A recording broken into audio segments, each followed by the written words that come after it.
Você já reparou que a maioria das pessoas hoje não está vivendo, está apenas funcionando? Produz, responde, corre, consome, se distrai, mas não sente presença, não sente prazer real, não sente profundidade.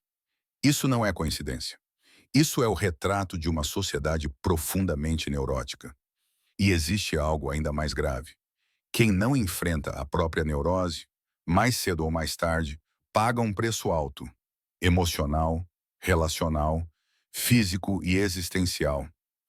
Hoje você vai entender como essa neurose se forma, por que ela se tornou o padrão da nossa cultura e por que não lidar com isso não é uma escolha neutra. É um caminho silencioso para o colapso da própria vida. Vivemos em uma sociedade que normalizou o adoecimento emocional. Ansiedade virou traço de personalidade. Exaustão virou mérito. Insensibilidade virou maturidade. Controle virou segurança. Mas por trás disso existe uma verdade desconfortável. A maioria das pessoas aprendeu a sobreviver emocionalmente, não a viver. Este vídeo não é sobre diagnóstico clínico, é sobre consciência. É sobre entender o mecanismo invisível que governa escolhas, relacionamentos, carreira, dinheiro, corpo e destino. Porque a neurose não se manifesta só como sofrimento. Ela se manifesta como uma vida pequena, contida, adiada. Aqui, vamos percorrer 4 grandes movimentos. Como a neurose nasce, não como erro, mas como adaptação. Como ela se transforma no padrão da sociedade moderna. Como ela destrói lentamente a vida de quem não a enfrenta. E o que significa, na prática, iniciar um caminho real de cura. Nada disso é abstrato. Tudo isso aparece no seu dia a dia, mesmo que você nunca tenha dado nome. A neurose nasce cedo. Ela surge quando sentir, expressar ou desejar se torna perigoso. Quando a criança percebe que sentir demais gera rejeição, se expressar gera conflito, desejar gera punição, ser autêntico ameaça o vínculo. Ela aprende algo fundamental. Para continuar pertencendo, preciso me diminuir. Nesse momento não nasce um problema, nasce uma estratégia de sobrevivência. O corpo aprende a contrair, a emoção aprende a se conter, a mente aprende a controlar. Essa estratégia funciona. Ela preserva o vínculo, mas cobra um preço, a perda gradual da vitalidade. O problema não é a defesa. O problema é viver a vida inteira dentro dela. O que começou como proteção vira personalidade. A pessoa passa a se definir como racional demais, controlada demais, independente demais, forte demais. Mas isso não é força. É rigidez emocional. Por fora, funcional. Por dentro, desconectada. E quanto mais essa rigidez se cristaliza, mais difícil fica acessar prazer, entrega, espontaneidade e verdade. Agora entra o ponto coletivo. Nossa sociedade não só é neurótica, ela recompensa a neurose. Ela valoriza produtividade sem prazer, eficiência sem sentido, sucesso sem presença, controle emocional como virtude. As pessoas são treinadas para não sentir demais, não questionar demais, não parar demais, não se escutar demais. Resultado: uma sociedade inteira vivendo no automático, anestesiada, exausta e vazia. Relacionamentos viram contratos emocionais. Trabalho vira fuga existencial. Entretenimento vira anestesia coletiva. Isso não é normalidade. É neurose em escala social. A neurose moderna não se apresenta como colapso imediato. Ela aparece como dificuldade de decidir, medo de se comprometer, relações rasas, prazer superficial, procrastinação crônica, sensação constante de insuficiência. A pessoa ela até funciona, mas não se sente viva. E quanto mais tempo isso se arrasta, mais o corpo começa a cobrar a conta. Tensão crônica, cansaço sem causa clara, ansiedade difusa, desânimo silencioso. O corpo guarda aquilo que a vida não pôde expressar. Aqui está o ponto mais importante. Não curar a própria neurose não mantém as coisas como estão. Elas pioram. O que não é sentido vira rigidez. O que não é expresso vira ressentimento. O que não é vivido vira frustração. A pessoa começa a sabotar oportunidades, repetir padrões de relação, escolher caminhos menores, evitar riscos vitais. Com o tempo, surge algo devastador: a sensação de ter traído a própria vida. E isso cobra um preço emocional profundo. A neurose não define só como você sente. Ela define o tipo de vida que você constrói. Ela influencia quanto você ousa, quanto você se entrega, quanto você recebe, quanto você sustenta. Pessoas neuróticas não fracassam por falta de capacidade. Fracassam por medo de sentir as consequências de viver plenamente.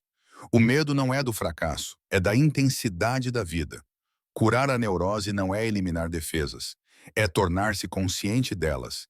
É aprender a sentir sem se perder, se expressar sem explodir, sustentar desconforto sem fugir, respirar onde antes havia contração. O caminho não é o controle, é a presença.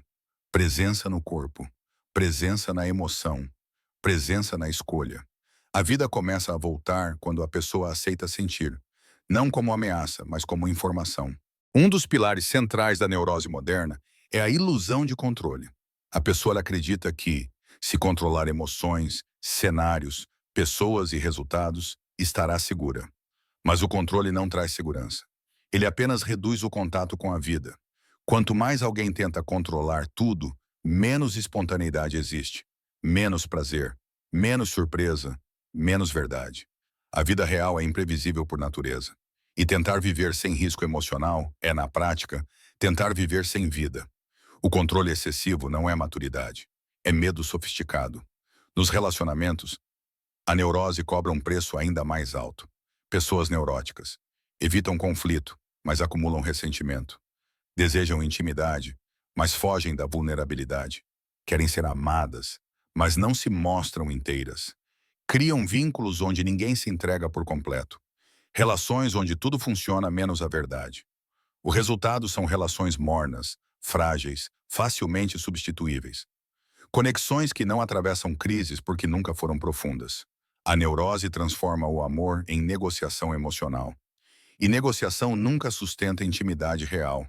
No trabalho, a neurose se manifesta como hiperfuncionamento. A pessoa trabalha demais para não sentir, produz demais para não parar, corre demais para não escutar o próprio vazio.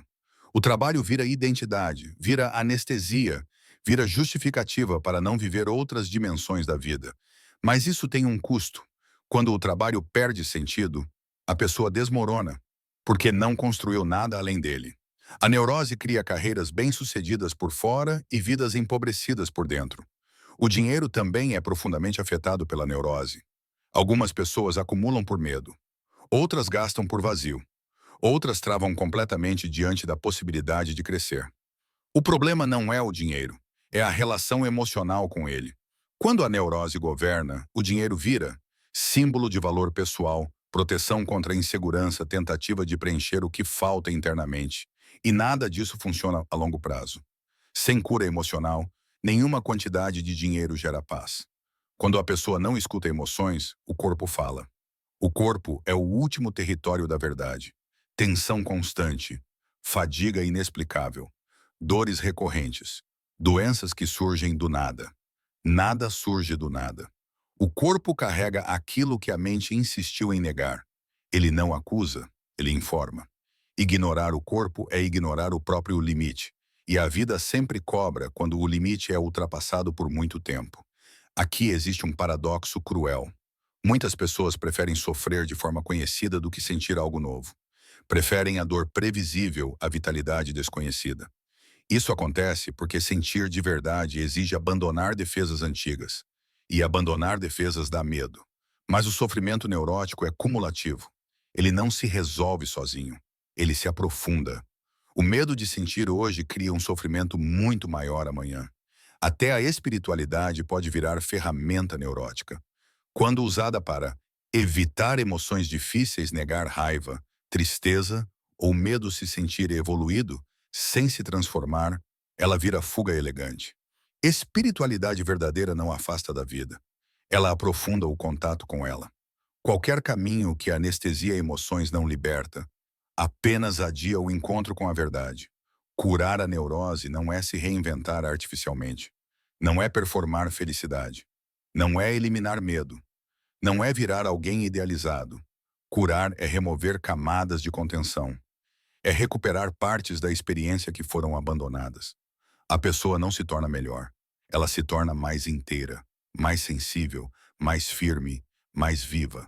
Existe um momento em que a neurose deixa de ser culpa do passado e passa a ser responsabilidade do presente. Enquanto criança, adaptar-se foi necessário. Enquanto adulto, permanecer adaptado custa caro. Crescer é assumir o risco de sentir, é parar de culpar o mundo, é escolher conscientemente outro modo de existir. Isso não acontece sem desconforto, mas acontece com dignidade. A pergunta final não é terapêutica, é existencial. Você quer apenas sobreviver ou quer viver? A neurose oferece segurança aparente e uma vida pequena. A cura exige coragem e a entrega a algo raro. Presença. A vida não espera que você esteja pronto. Ela apenas passa. E quem não a vive conscientemente um dia percebe que foi vivido por ela.